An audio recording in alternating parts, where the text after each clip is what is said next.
যুদ্ধ বন্ধে আমেরিকার প্রেসিডেন্ট ডোনাল্ড ট্রাম্পের সাথে জেলেনস্কির বৈঠকের আগের রাতে ইউক্রেনে হামলা চালিয়েছে রাশিয়া। স্থানীয় সময় শনিবার রাজধানী কিয়েভে রাতভর রাশিয়ার জোরালো ড্রোন ও ক্ষেপণাস্ত্র হামলায় নিহত হয়েছেন অন্তত 2 জন।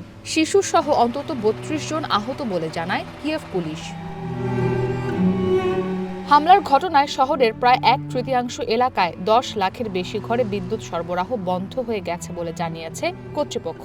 ক্ষেপণাস্ত্র হামলা থেকে বাঁচতে ভোর থেকে প্রায় 10 ঘণ্টা বিমান হামলার সতর্কতা জারি ছিল শহর জুড়ে।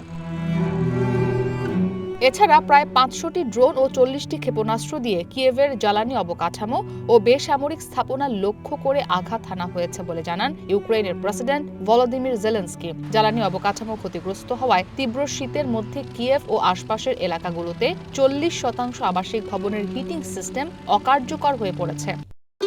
ভবিষ্যৎ হোক নিরাপদ, বিনিয়োগ হোক বিশ্বস্ত, আর আমার পছন্দ সল্ট বে। ওয়েলকাম টু সল্ট বে। ট্রাম্পের সাথে বৈঠক করতে ফ্লোরিডার পথে আছেন জেলেনস্কি। এ সময় নিজের টেলিগ্রামে জেলেনস্কি লেখেন, কিয়েভে হামলার ঘটনা প্রমাণ করে রাশিয়া শান্তি চায় না। রুশ প্রতিনিধিরা দীর্ঘ আলোচনা করছেন, কিন্তু বাস্তবে ড্যাগার ক্ষেপণাস্ত্র ও শাহেদ ড্রোন তাদের পক্ষে কথা বলছে জানিয়ে টেলিগ্রাম বার্তায় অভিযোগ করেন ইউক্রেনের প্রেসিডেন্ট। ইউক্রেনে রুশ হামলার প্রভাব পড়েছে প্রতিবেশী দেশ পোল্যান্ডে। দেশটির বেশ কয়েকটি বিমানবন্দর সাময়িক বন্ধ রাখা হয়েছে। সেই সাথে পোল্যান্ডের আকাশসীমায় যুদ্ধ বিমান টহল দিতে দেখা যায়। ইসরাত মুক্তি, ওয়ান ইন্টারন্যাশনাল ডেস্ক।